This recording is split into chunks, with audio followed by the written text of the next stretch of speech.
एक पुरानी कहावत है कि जो दूसरों का भला करता है उसका भला होता है। अश्वत्थामा ने अब तक दूसरों का ही भला सोचा, अब उसका कितना भला हुआ यह कहना मुश्किल है। वो अश्वत्थामा ही तो था जिसने महात्मा विदुर को पांडवों के षड्यंत्र का शिकार होने की खबर दी थी। वही था जिसने कर्ण की जाति पूछने जाने का विरोध किया और दुर्योधन के बारे में सब कुछ जानते हुए भी दोस्ती का हाथ बढ़ाया। लेकिन उसे क्या मिला? सिर्फ परेशानी और निराशा। जब पांडवों के वर्णावत में जलकर मरने की खबर मिली तो वो पागल सा हो गया। यकीन तो नहीं हुआ, लेकिन उसे आशंका जरूर हुई और आशंका दूर करने के लिए सीधे महात्मा विदुर के पास पहुंचा और उनसे मिलते ही सवाल किया। क्षमा करें महात्मा विदुर, मैं केवल इतना जानना चाहता हूं कि क्या मैंने जो सुना है वो सच है? क्या सच है कि हस्तिनापुर का भविष्य मिट गया? क्या सचमुच पांडव और उनकी माता कुंती नहीं रहे? सत्य चाहे जो हो अश्वत्थ, किंतु वर्णावत के राजभवन में अग्नि से 7 व्यक्तियों की मृत्यु हुई है। उनके कंकाल भी प्राप्त किए जा चुके हैं। कौन है ये 7 लोग? ये पांडव तो नहीं हो सकते, इसलिए नहीं हो सकते कि वो 6 ही थे। देखो अश्वत्थ, मैं कोई त्रिकालदर्शी नहीं हूं, पर इतना अवश्य जानता हूं कि पांडवों ने सदा ही धर्म का पालन किया है और अधर्म कितना भी क्रूर क्यों ना हो, धर्म को छू तक नहीं सकता। ये मैं भी मानता हूं, पर क्या आपको उस घटना का कोई ज्ञान नहीं?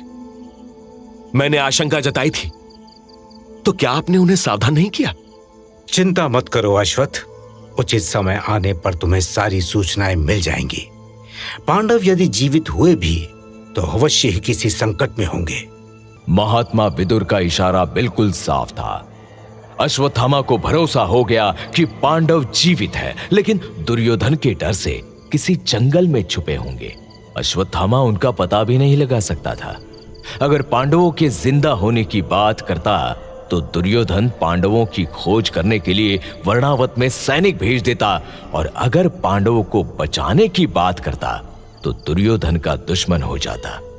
ऐसे में अश्वत्थामा धर्म और अधर्म के बीच झूलता रहा, कई दिनों तक झूलता रहा। धृतराष्ट्र, दुर्योधन, कर्ण और शकुनी दुखी होने का नाटक करते रहे। उन्हें तो खुशी थी कि उनके रास्ते के कांटे साफ हो गए। शकुनी ने दुर्योधन को बधाई भी दी। बधाई हो भांजे, बधाई हो, पासे कभी झूठ नहीं बोलते भांजे। अब युवराज युधिष्ठिर नहीं तुम हो, कहा था ना भांजे। अरे अरे धीरे बोलिए मतुल, किसी ने सुन लिया तो अनर्थ हो जाएगा। उनका क्रियाकर्म संपन्न करने के बाद ही हमें आगे की योजना बनानी होगी। डर मत भांजे, डर मत, डर ही मृत्यु है।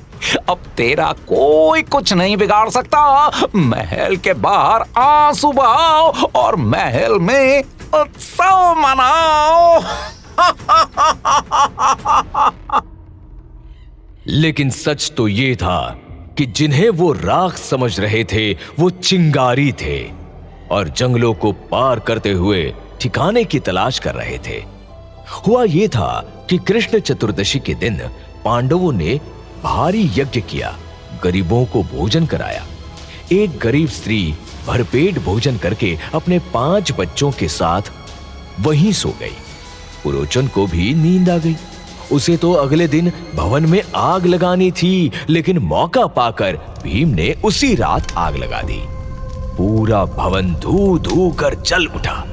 भीम ने खंबे के नीचे बने सुरंग के रास्ते से मां और भाइयों को सुरक्षित बाहर निकाल दिया था। वो सुरंग से निकलकर जंगल में निकले। डरावने जंगल में चलते हुए रात हुई तो उन्होंने एक बरगद के नीचे रात बिताने की सोची। थके हारे पांडव जल्दी ही सो गए। मां कुंती को प्यास लगी तो उनकी नींद खुली। उन्होंने भीम को जगाया और पानी लाने के लिए भेजा। इधर तो केवल वनीले जीव जंतु है, जल तो है ही नहीं। पेड़ पर चढ़कर देखता हूं। उधर है सरोवर। और भीम सरोवर के पास पहुंचे, हाथ मुंह धोए और भाइयों और मां के लिए अंगोचा भिगा लिया। जब लौटे तो सभी सो गए थे। तो उन्होंने किसी को जगाना ठीक नहीं समझा और चुपचाप उनकी पहरेदारी करने लगे। तभी राक्षस की हंसी सुनाई पड़ी। कौन कौन है? कुछ बोलते क्यों नहीं? मेरी गदा के एक प्रहार से तुम धरती में समा जाओगी। यहाँ मेरी माता और भाई सो रहे हैं, शोर मत करो। अरे रे, तुम तो बहुत रूपवान हो। ऐसा मानव मैंने कभी देखा ही नहीं।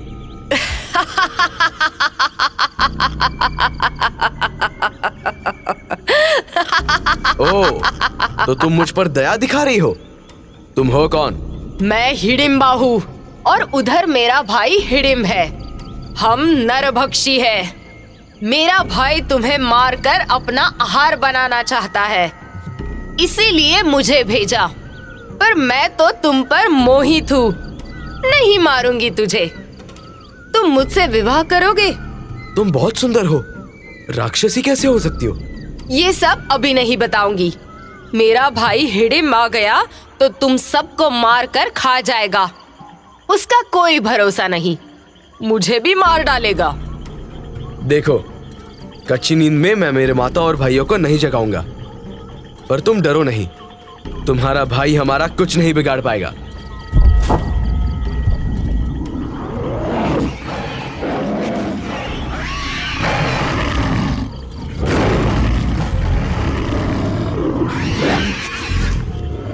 ओ, तो ये है तुम्हारा भाई। मुझे बहुत भूख लगी है, तुम सबको खा जाऊंगा। अब खा मुझे।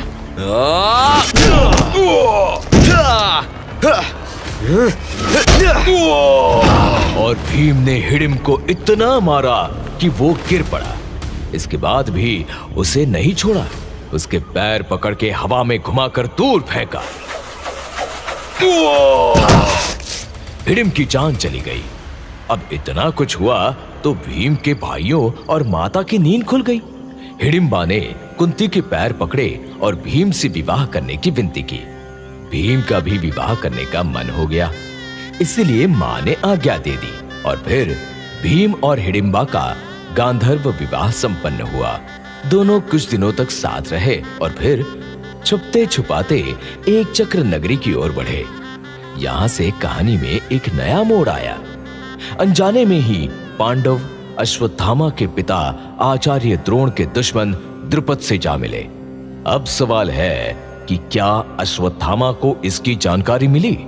मिली तो कैसे, और नहीं मिली तो क्यों?